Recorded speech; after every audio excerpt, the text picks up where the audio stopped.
Yo, everyone. How we doing? Welcome back to The Sober Truth. And I am super stoked because today isn't just another interview. It's something more than that. This guy is not just got a resume, which includes coaching at some of the best schools in the country, but because me and this man go way back, and I'm talking way back to a life before my life where we played football together in high school, and 35 years later or more, you have to correct me on the years, but it's been a minute. He's now shaping young men's lives at Florida State University as the offensive line coach. And we're going to just dive deep into some of the experiences he's seen over his years as a coach, because the world has changed a lot over the last 25 years in particular. But since day one, what's it been like seeing the hearts and the minds of student athletes change over the years? To talk about how coaching has changed, period, with the impact of the NIL and,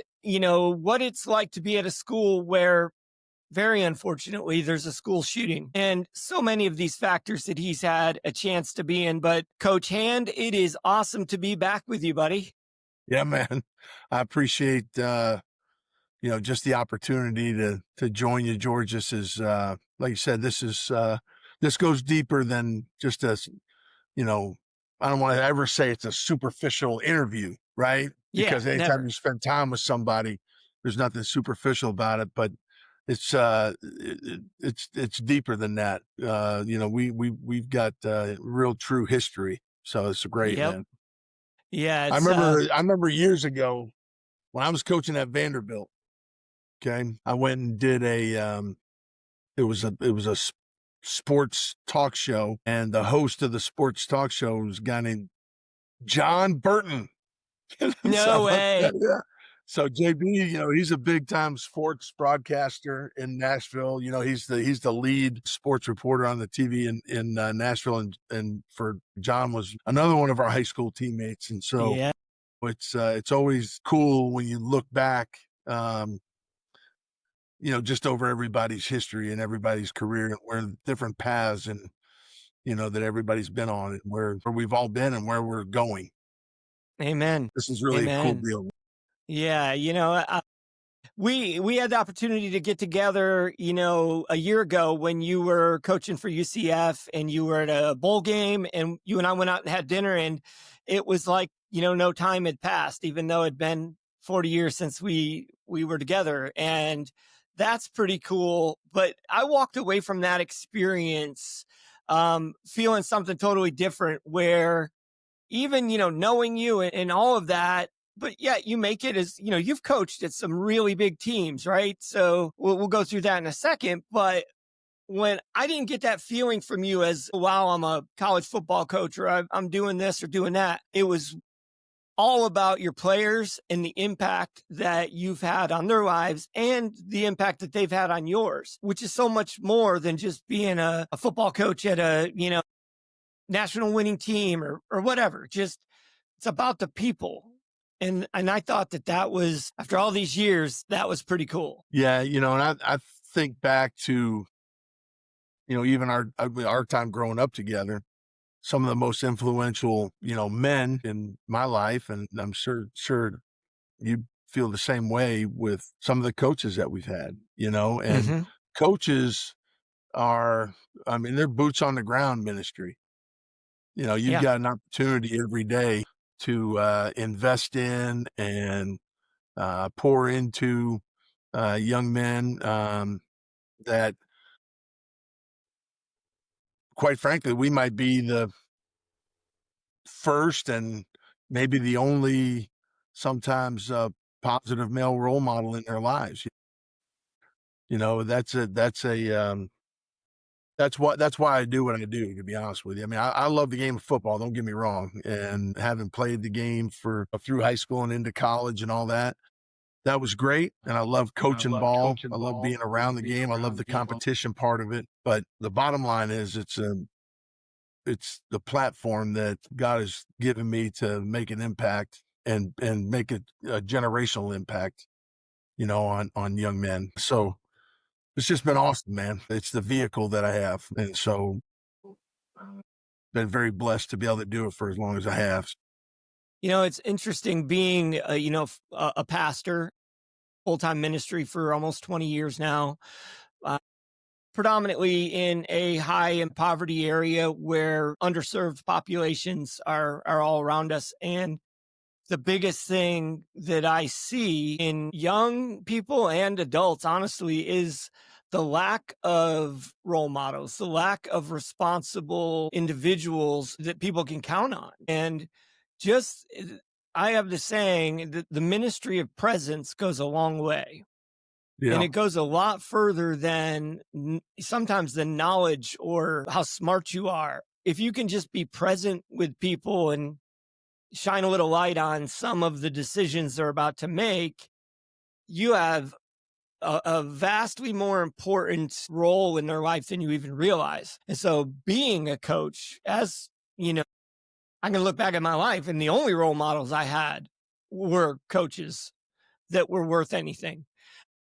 Growing up, I didn't have a good home life. I didn't have a father. I didn't have all that stuff. So, Coach C was the only role model I had. So, and Coach P and all the different people that I had, that was it. There was nobody waiting at George's home to give him any advice worth anything. So Right. coaching is a huge, huge, it's a huge part of kids' lives and in young adults' lives. So it's Yeah, a and I would ministry in add, itself. yeah, I would add also, when you're a coach, right, you spend so much time with other people's children. Sometimes, you at the expense almost of your own kids at times, Hmm. And one thing that you just said something that really stuck with me, and when my kids were younger, I have 3 children, right? They're 28, 26, and 22 now. But when they were younger, if I had an opportunity to spend time with them, okay, I love golfing. Okay, so I had to make a choice at one point. Okay, am I going to invest my time on the golf course, 5 hours if I had 5 hours free, or hang my golf clubs up and spend time with my kids. And it might be as simple as taking them to the movie, you know. And I'm a movie guy. I love taking going to the movies, whatever. Not so much nowadays, I guess. That's a bunch of trash out there. But some of the older movies, but I would take my kids to the movies, and I look back on that, and they probably don't remember what movie we went to see, Mm, but they know I was there. yeah. You know what I mean? And that presence, like you're saying, that in itself is huge, and just being available, being there. That's how I feel with my players as well. Is as much time as, and we're on the we just got done a cycle in coaching where we're on the road in spring. I've been on the road recruiting for the last 5 weeks, and usually out of town, 4 or 5 days a week, out of those 5 weeks, and your players, you don't get enough time. You don't get as much time around your players. So the first thing when I got back in the office today, I sent a text out to my guys hey, if anybody that's in town, man, come by the office and let's get together and just check in. You know what I mean? And spend some time together. You know what I mean? Because that's, like you said, just that presence is so critical.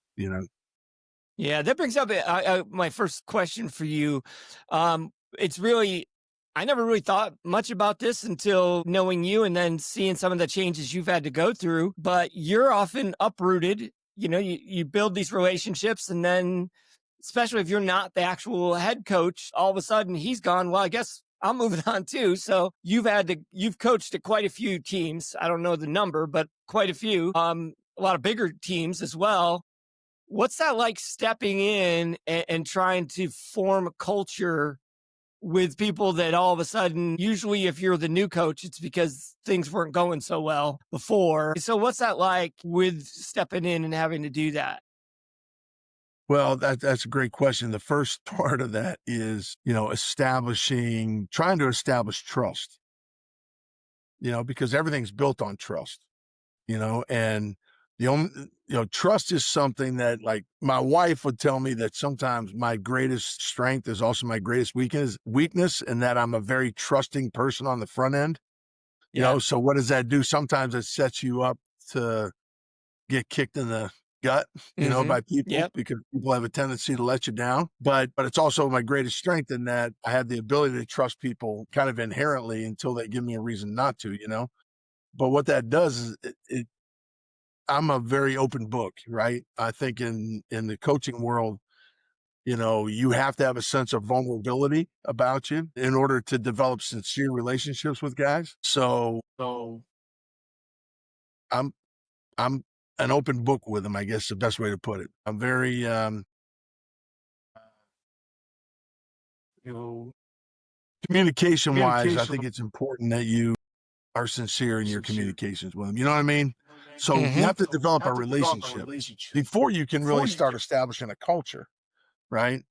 And now we have, I can name all of the pillars of the culture that we all want to develop. It's accountability, it's dependability, it's a culture of honesty.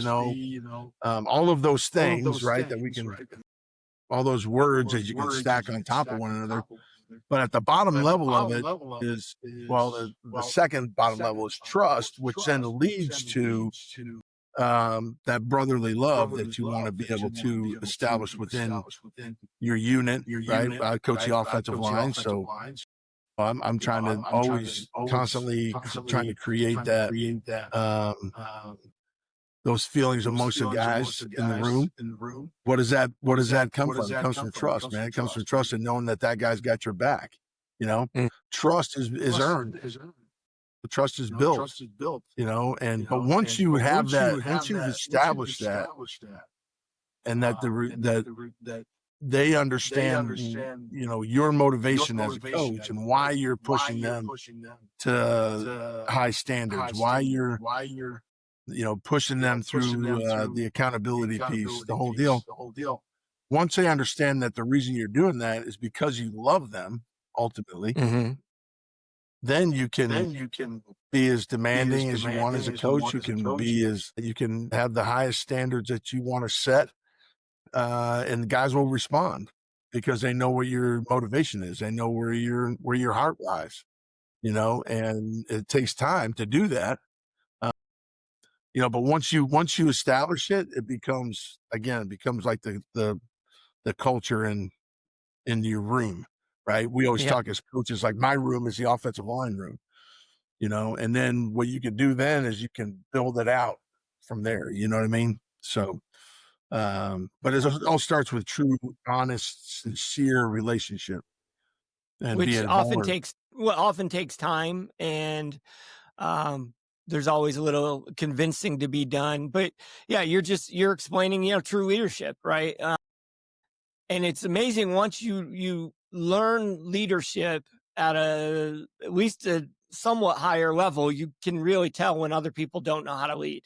It's like so apparent when, and a lot of times people get positions in the world that maybe they shouldn't get, but maybe they're smart on one side. But when it comes to leadership, motivating people to come together, to work as a unit, to trust one another, to trust you, that's all leadership. And for me, working with addiction primarily over the last 20 years, taking that principle and applying that to helping people in recovery has helped me help people to long-term recover at greater numbers than most places, because they don't apply that principle of, why am I telling you what to do? Because I love you.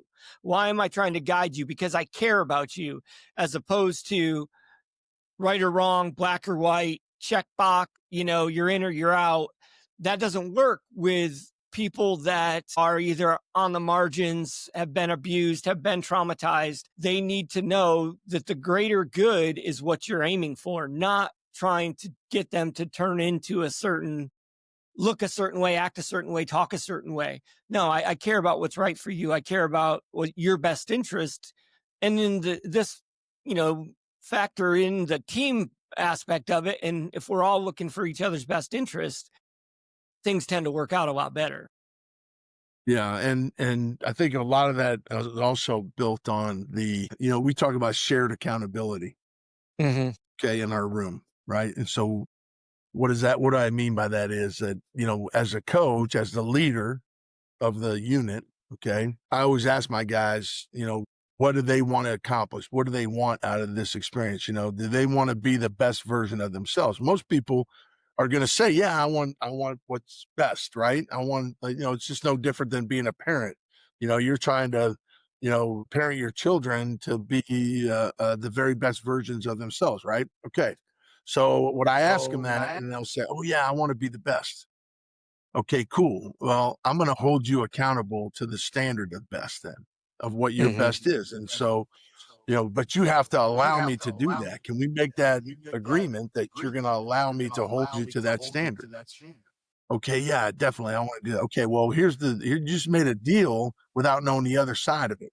Here's the other side of it is that I want you as the player. This is what I tell this. If I'm talking to you like you're one of my recruits or you're one of my players, I want you to hold me to the standard of best, right? Because I want to be the best offensive line coach in America.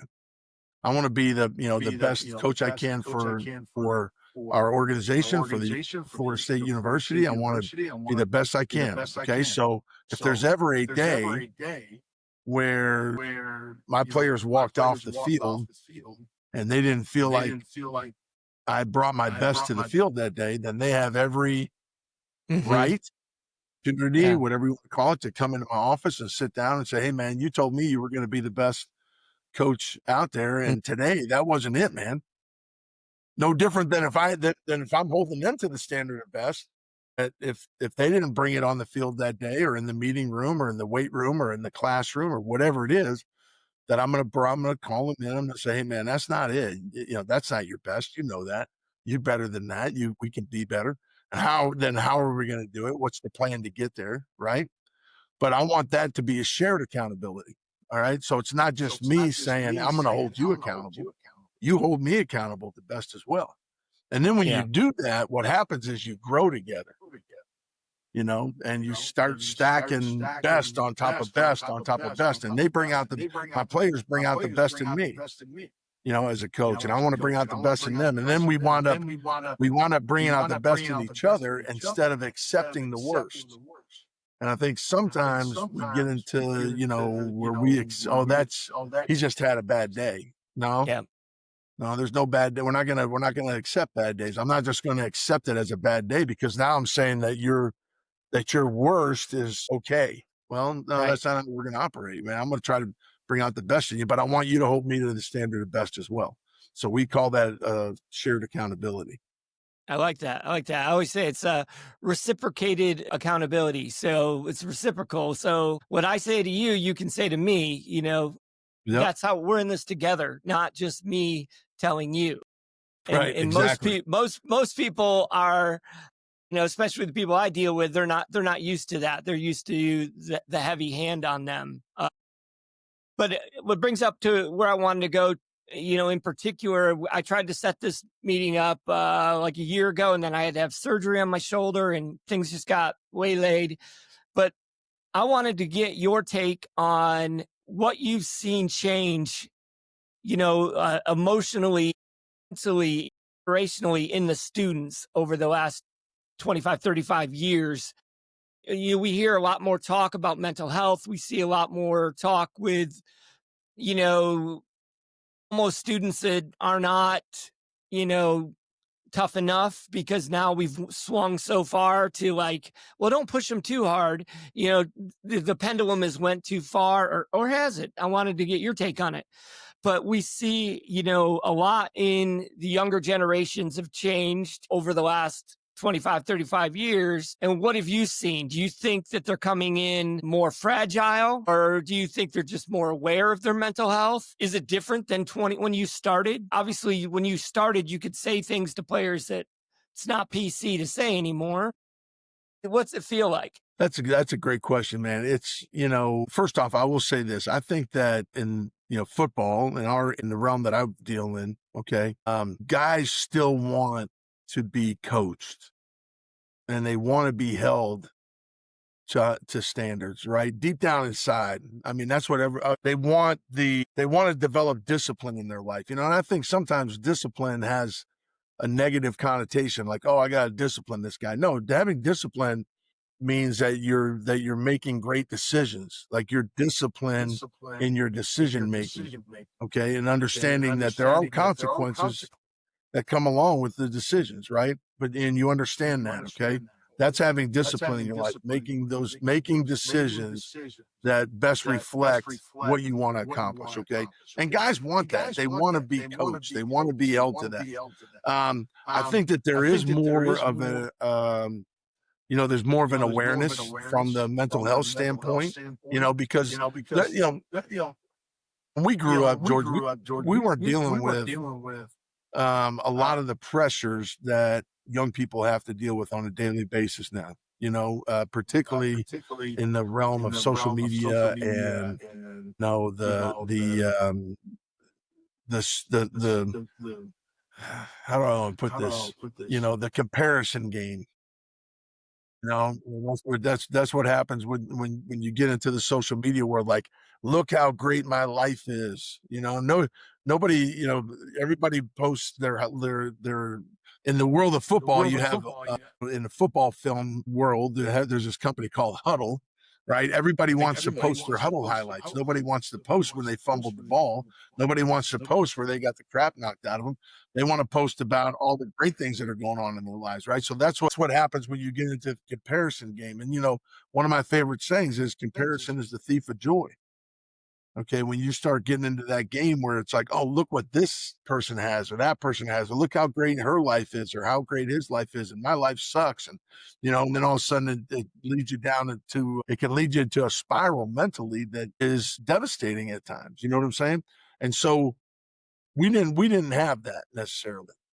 Now, we had different pressures. There's other, things growing up, particularly in the small town where you and I grew up in, where everybody knows everybody's business. I mean, but it wasn't like it was broadcast on Facebook or Twitter or Instagram. You know what I mean? Everybody's business wasn't. It was gossiped about in the hallway or whatever, right? But it wasn't like for the world to see or the world to hear. And how many times you see people our age now that say, "Man, thank God there wasn't social media when I was your I'm age." one of them, man. Dude, I am too. You know what I mean? God, there wasn't social media. Thank God there wasn't cell phone cameras and all that other stuff. Oh my goodness. We'd all be unemployable. You know what I'm saying? So, we'd all be canceled. You know what I'm saying? But the kids are dealing with stuff that we didn't necessarily have to manage. And they're having to deal with it at younger and younger ages. And I think that's where, going back to we were talking about earlier, just the family unit, and having a strong family where you can have people around you that, that are protecting you a little bit from those things before it happens too soon. What I see, it's sad when you see, 12-year-old boy, takes his own life because he was getting bullied, cyber bullied or whatever. Yeah. I mean, what are we doing? That is it just punches you in the gut when you read things like that or hear about stuff like that. You know what I mean? So younger people are having to deal with pressures that we think about. Peer pressure when we were growing up was a whole different animal than it is now in the social media age. Children are not, their brains are not developed enough to handle all of that, to be able to process all of that, and, I think about, some things that, you go back and you think about your worst moment in life. Okay. If it was broadcast on Instagram or on Facebook or on Snapchat or whatever, for the whole world to see your worst moment in life, how would that have impacted you at that moment? Like, sometimes it seems insurmountable, like, oh, I'm never going to be able to overcome this, and our players feel that. If you fumble the ball on national television, your social media is about to get blown up by some fans that are not happy about it, and that's real world. And our guys have to be able to, like that mental health piece of it And it's easy to say, "Oh man, don't listen to that. Don't listen." Listen, I'm first one that says, "Shut out all the outside noise." Okay, and keep your mind right on what really matters. How do you shut out the outside noise? You turn up the voices that matter. You know what I'm saying? You turn up the voices that matter, your family, your friends, the people that are in your circle. You turn up their voices and turn down the voices around you. But that's easier said than done, in the world that we live in right now. And so there's a lot of that stuff that again, we didn't. So when you start talking about the generational stuff, there's a lot of stuff that kids are having to deal with nowadays that we didn't have to. And I think if you look at generation to generation to generation, right? It's always like the next generation. Oh, they're so much softer than we were. We were hard, man. We were hard when we were there. These guys are soft, but that's not it. It's just, you Yeah. know, they're having to deal with different things. And I would say that the world has become smaller in a lot of regards and has become tougher, man. The world will kick you in the gut if you Yeah. don't have your Yeah. I core people around you. If you don't have it together. I remember in high school, our little newspaper, but there was a half page picture of me. We were playing Dodgeville, and the headline in the biggest print is like, forget something. And then it was like Westmoreland's George Wood, and I was getting tackled, and I fumbled. The ball got squirted out, and the ball was like way up in the air. So it was me fumbling on like a big old. I still have it because now I think it's funny, but I remember back then just being like, Back then, it was probably the "This is worst thing that horrible, ever man." happened in your life, and how am I ever gonna overcome this? You know what I Yeah, mean? Yeah. yeah. It was How a do you magnify that with the power of social media, and, it's crazy what kids have to deal with in that regard. Something like that goes viral, and Mhm. it can change a person's life. How about you being you're a person of faith, loves God, but you don't teach at a Christian school. How do you traverse that line of, you know, being a Christian person of faith, wanting to advise people from a biblical perspective, but that's not your role. Your role is you're sort of like this. Is there tension for you in that? No, I think there's kind of a line you have to walk, I guess, maybe, particularly, with the whole separation of church and state type thing. And when you're coaching at Florida State, there's that aspect of it, right? But I have convictions in what I believe in. I always preface anytime that I may be sharing something with our players. I always preface that with, "Hey, I'm not sure where y'all are at on your faith journey, but here's something I do want to share with you." Because if all I did my whole career was talk about X's and O's, or talk about technique and fundamentals, or how am I going to block this guy across from me, or how are we going to score this touchdown? If that's all we ever talked about, then I would be, wasting my opportunity to really truly invest in guys. But it's not something that I'll ever shy away from. But it's also, yeah, I don't ever want to.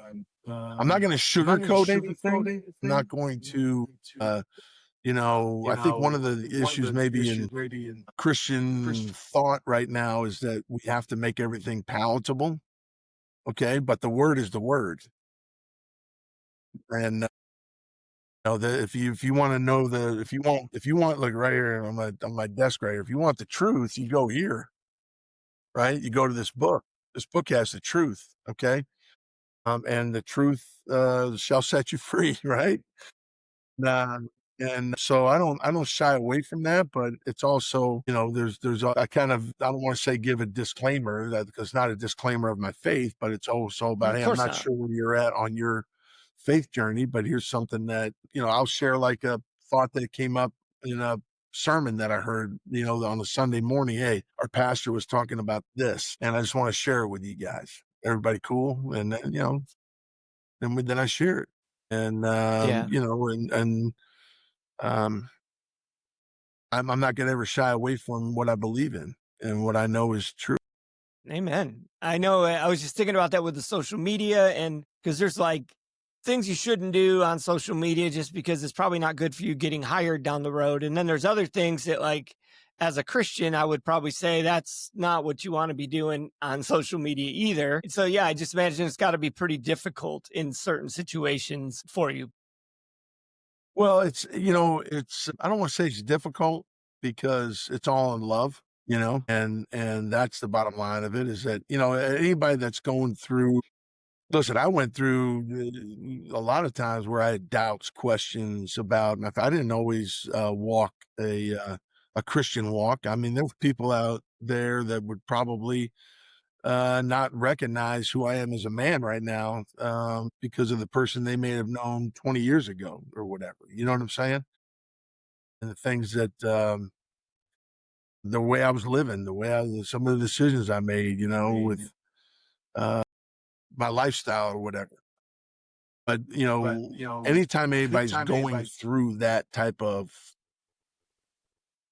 type of challenges in life, right? I always say the best way that you can help them is just love them through it, And so, when we talk now about life in our room, in my old line room, it's all in love, man. And that doesn't mean it's all milk and cookies either, because life ain't milk and cookies, right? But when we have discussions about things, and I talk to my players about a lot of stuff, man, but they know it's all in love. And, so love is true, man. Amen. So Then let's talk about the NIL era now. So this happens now. You got players that are, a lot of people don't even understand this, but they're basically getting sponsored. They're getting paid. I know a lot of people that are in college just struggle now. You see quarterbacks jumping; they can make some more money at this other team, and you're in one of the divisions that this is a thing where you're at the upper level of college football. So you probably have some players making some money. How has this changed the game for you? there's some the dynamics in recruiting. I mean, we've had to adjust just how you approach things. But I still believe in people. Okay. And what I mean by that is this, all right, is guys are going to gravitate towards sincerity in people. Okay. Yeah. Everybody wants to put some money in their pocket. I get that. I get that, that desire. Okay. But I also go back to the whole thing of saying comparison is a thief of joy, and Hmm. that your value as a human can never be measured in dollar amounts. Okay.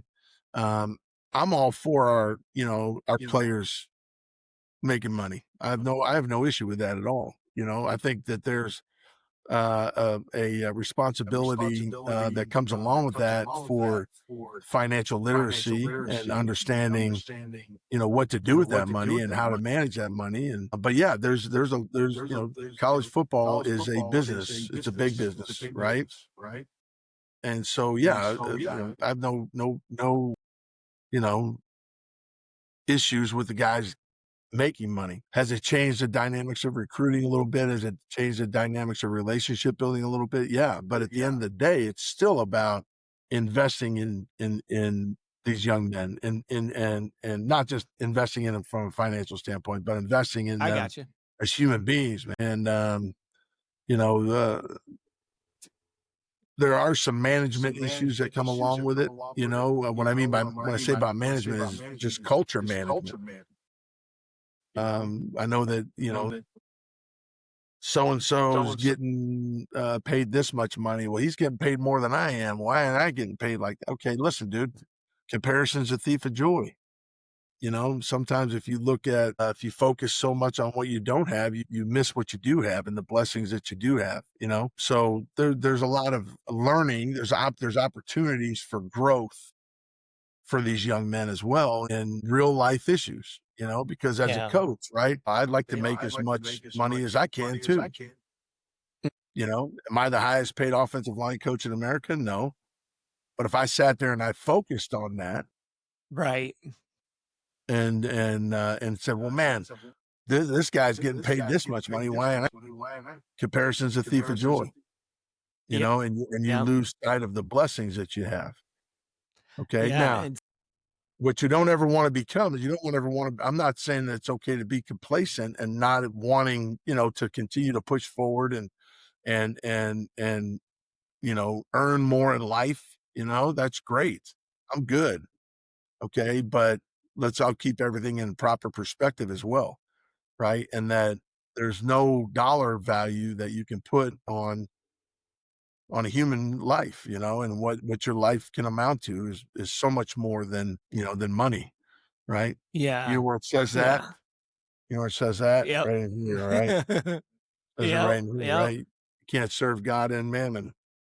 So, No. No. Yeah. I was thinking of the line, Jesus, right around before he goes to the cross and he's talking to Peter and he says, well, Peter says to him, he says, hey, what about that disciple? I heard you say he's going to live forever.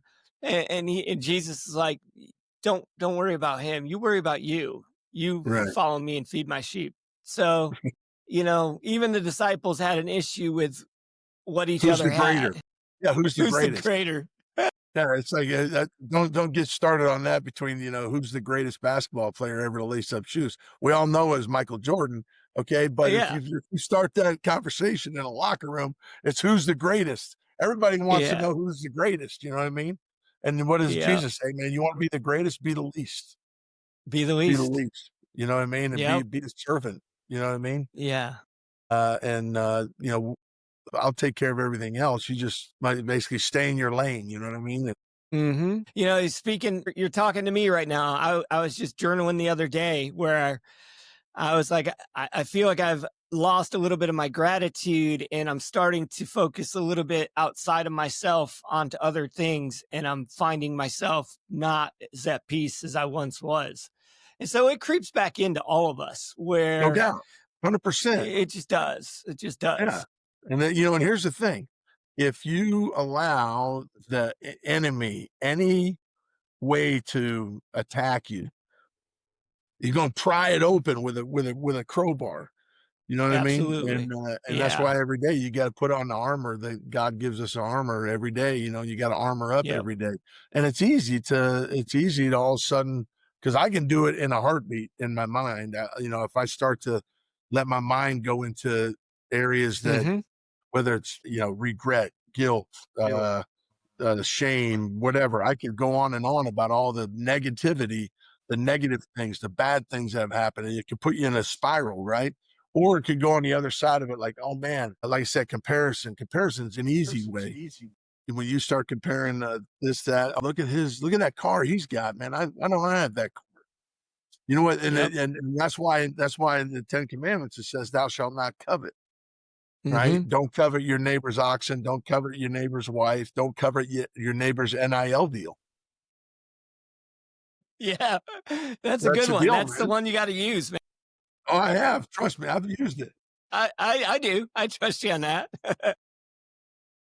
I want to close out with a more heavier conversation. So you um, leave UCF, you come to FSU. Here you are, your first year there, and then unfortunately you had the school shooting that you had.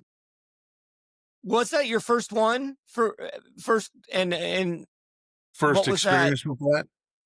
Yeah.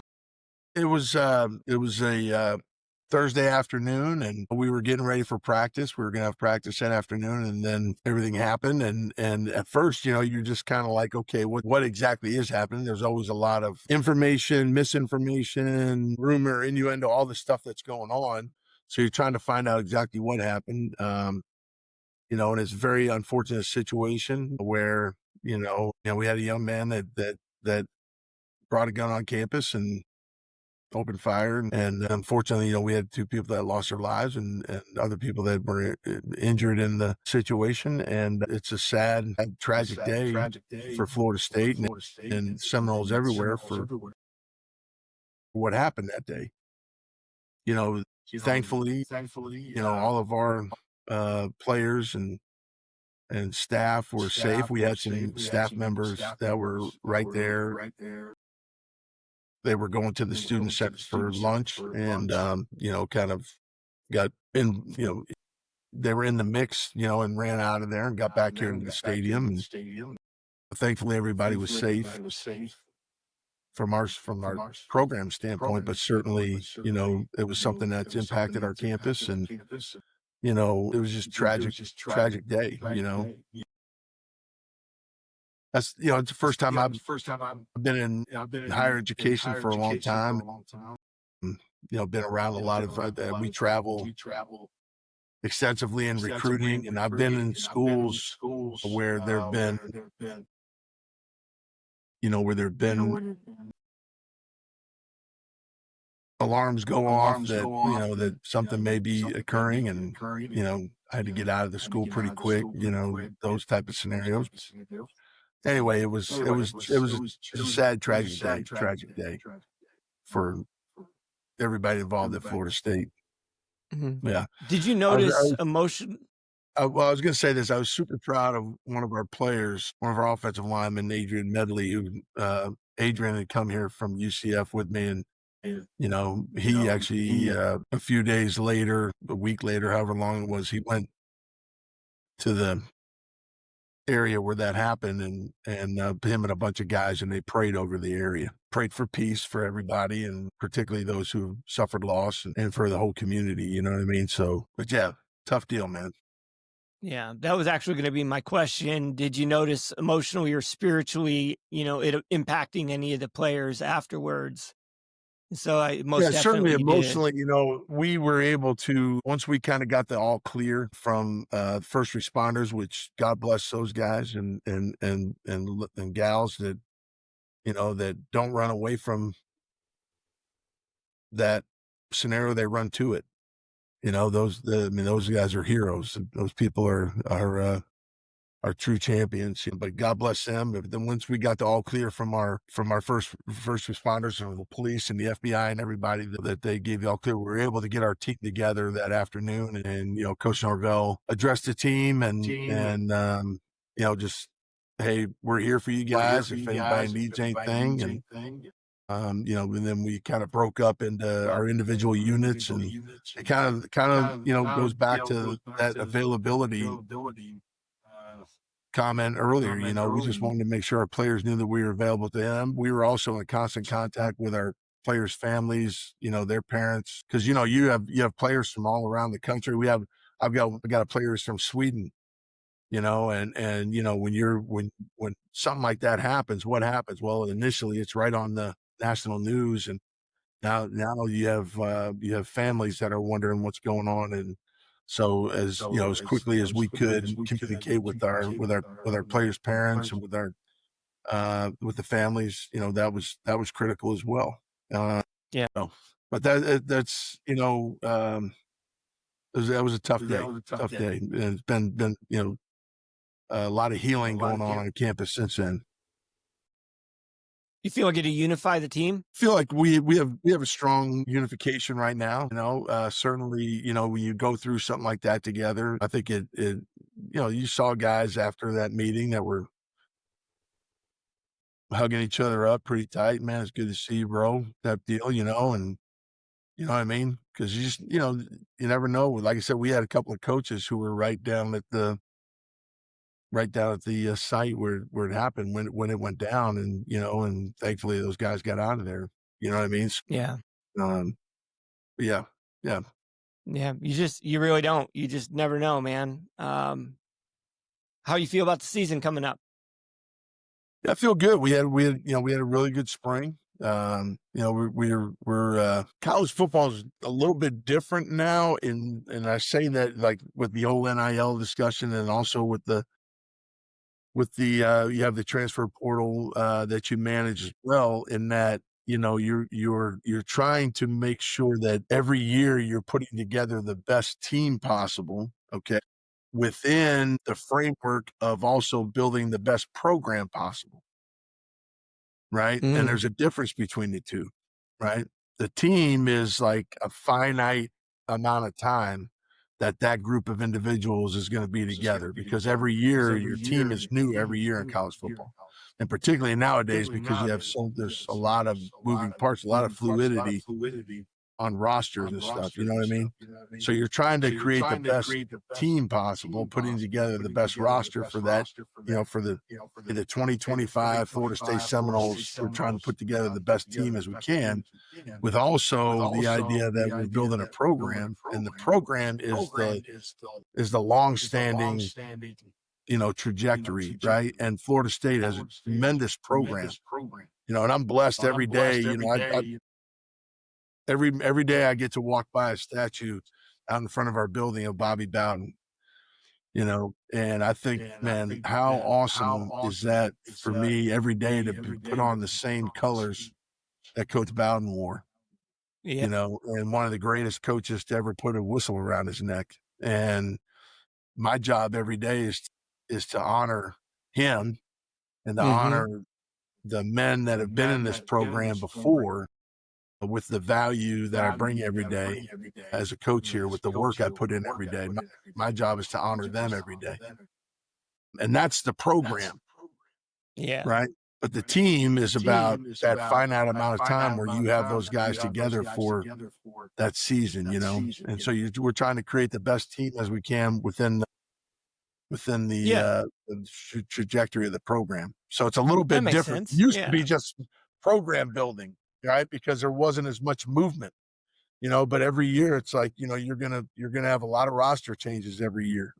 And so there's that, you got to build that chemistry. You got to build the culture. You got to make sure the culture's strong, that the culture directs, the direction of the team. All that stuff starts with who? It starts with the tip of the spear for us is Coach Norvell. He's the one who drives the culture and establishes the culture. And then as assistant coaches, our job is to support him and to serve him, and to support and serve our players in managing that and keeping the culture healthy, of the program, and then also developing the best team possible every year. So, yeah, it's exciting, man. It keeps you moving. It keeps you moving. I promise you that. I'm looking forward to coming up watching you play, man. Guys, watching your team play. So, absolutely. Yeah, I got one final question for you. If you could say one thing to the parents or mentors of young athletes listening today, what would it be? I tell our young players this, okay, and I think parents can learn from it as well, is don't get a case of the can't waits. Okay. And if you think back to when you were a little kid, right, what was one of your first can't waits? It was, man, I can't wait for Christmas. I can't wait for my birthday. You know what I mean? And nowadays, my birthdays roll around too fast, man. I want to pump the brakes. It's like, dude, I want to slow it down a little bit, Yeah. But when you're a little kid, it's like, man, it was like forever before Christmas. I can't wait for Christmas.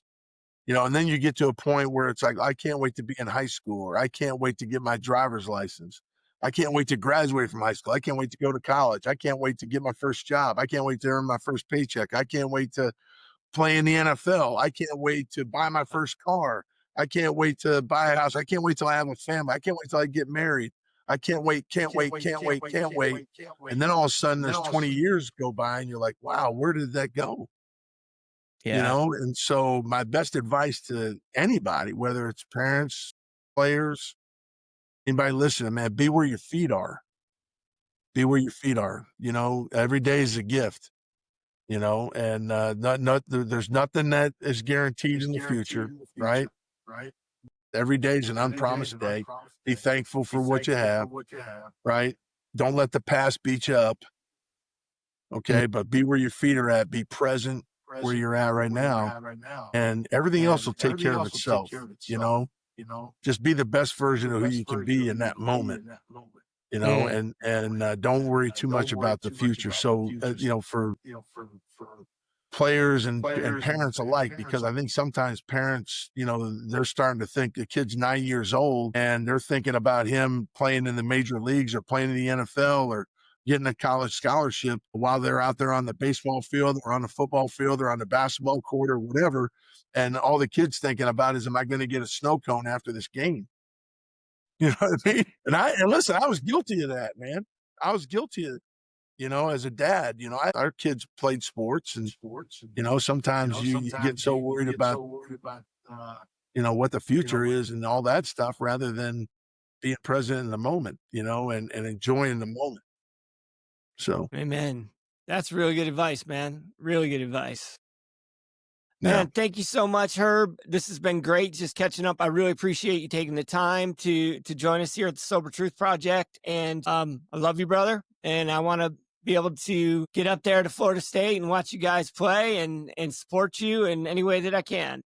absolutely, dude. Let me tell you this, George. I'm super proud of you, man. And thank you, brother. That means a lot. I shared with you when we were together. I look back and I'm not tremendously proud of who I was in high school, and it's been a journey to get to where I'm at today. Yeah. So thank you. Thank you. Well, I love your heart. Yeah, thank you, brother. Thank you. You're an inspiration, man. You too. Inspiration. You too, brother. Thank you, brother. You tell everybody I said hello back home. I will. All right, buddy. Love you, dude.